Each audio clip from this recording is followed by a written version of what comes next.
میرا بھائی گزارش یہ ہے، میں نے یہ آپ نے کئی دفعہ پوچھا ہے کہ مولویوں نے شیعہ سے اتحاد کیا ہے، پہلی بات تو یہ ہے کہ اس قسم کے سوال اپنے ملک کے علماء سے کیا کریں، ان کے سامنے وہاں کے حالات ہوتے ہیں، ہمارے سامنے وہ حالات نہیں ہوتے۔ اتحاد کا جہاں تک تعلق ہے تو سرکار دو عالم نے تو مشرکین سے بھی اتحاد کیا۔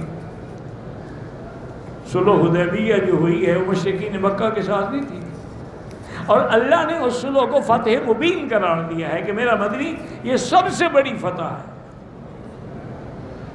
صحابہ حیران ہو گئے کہ کیسی فتح ہے، ہمیں عمرہ نہیں کرنے دیا، ہم نے احرام کھول دیے، ہم نے سر مڈا دیے، ہم نے دم احساس دے، خالی واپس مدینے جا رہے ہیں۔ اللہ بتاتے کہ فتحا مبینہ، یہ بڑی واضح فتح ہے۔ تو علماء نے بھی سمجھایا کہ یہ فتح اس لیے ہے کہ مکے والے تو حضور کو کہتے تھے دیوانہ ہے، سائر ہے، شاعر ہے، جادوگر ہے، آج اس کے ساتھ بیٹھ کے برابر پہ صلح کر رہے ہیں، تو حضور کو فریق مان لیا ہے کہ نہیں مانا؟ تو جب حضور کی طاقت کو مان لیا ہے، یہی تو فتح ہے کہ دشمن نے ہمیں مانا ہے۔ تو اس لیے معاہدہ اب مدینہ منورہ میں حضور نے یہودیوں سے بھی معاہدہ کیا، میثاق مدینہ مشہور ہے کتابوں میں، حدیثوں میں۔ اس لیے ایسے حالات ہوتے ہیں، یہ حالات ہوتے ہیں، ان کے تابع اگر علماء کو اس قسم کے اتحاد کرنے پڑتے۔ اب دیکھیں نا، ختم نبوت کے مسئلے پر تمام علماء اکٹھے ہوتے تھے، اس میں شیعہ بھی تھے، اس میں بریلوی حضرات بھی تھے، دیوبندی بھی تھے، اہل حدیث بھی تھے، سب نے مل کر وہ تحریک چلائی تھی۔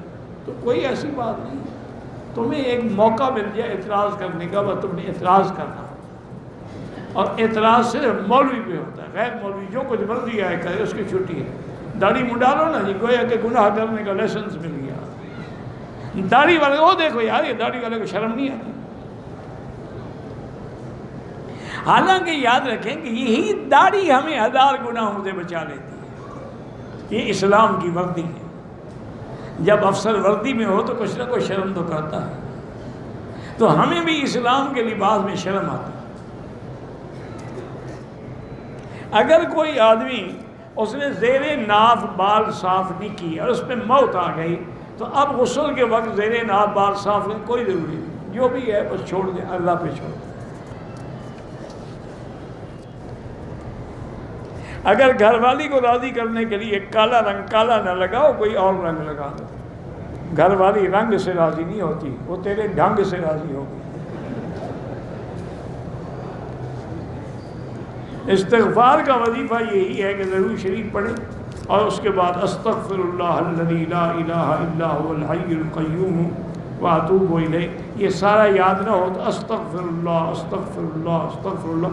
افضل یہ ہے کہ تہجد کو پڑھیں، کیونکہ قرآن میں ہے کہ مومن کی شان یہی ہے کہ وہ بالاسحار ہم مستغفرون، سحر کے وقت وہ استغفار کرتے ہیں۔ جماعت کے ساتھ مستورات نماز پڑھیں، بالکل پڑھیں۔ حضور کی بیویاں امہات المومنین صحابی سب حضور کے ساتھ جماعت کے ساتھ نماز پڑھتی تھیں۔ نماز میں دھیان کا طریقہ یہ ہے کہ تصور کریں کہ میں خدا کو دیکھ رہا ہوں، ورنہ خدا تو مجھے دیکھ رہا ہے، اور جو بھی آیت پڑھی جا رہی ہر آیت پہ غور کریں۔ الحمدللہ رب العالمین الرحمن الرحیم۔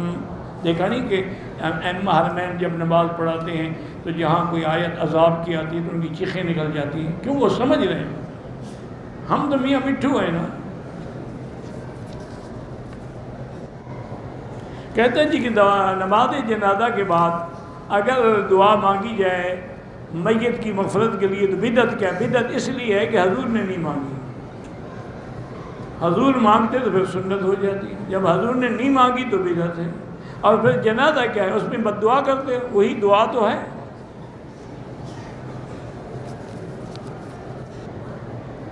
احرام دھونا ضروری نہیں تو مسجد عائشہ جانا کیوں ضروری ہے؟ کیونکہ میقات احرام وہاں سے باندھا جاتا ہے، دھونے کا حکم نہیں دیا ہمیں حضور نے، جو حکم دیا ہے اس کی تعمیل کرتے ہیں۔